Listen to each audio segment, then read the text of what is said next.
117 dones dormen als carrers de Barcelona cada nit, però n'hi ha moltes més que es troben en situacions de sense llar, i aquestes són invisibles als nostres ulls.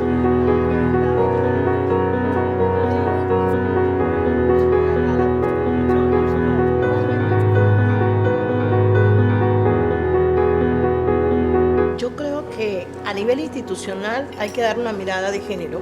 De género. Claro, porque uno diera la impresión que las mujeres no estuviesen en la calle. Pero yo puedo asegurarte que somos más mujeres las que estamos en la calle, lo que pasa es que estamos detrás de la puerta, soportando muchas cosas. Sin casa, sin casa, pero con techo. Con techo, que és distinto. Aguantando algunes circumstàncies por no irnos a la calle. Totes les dones, sense importar la seva condició, mereixen que respectin els seus drets, disposar de la seguretat d'una llar, estar protegides de la violència i de les agressions i tenir l'oportunitat de viure de forma autònoma i sense dependre de ningú. Vivint al carrer, elles són les més vulnerables i per això són tan importants per a Sis.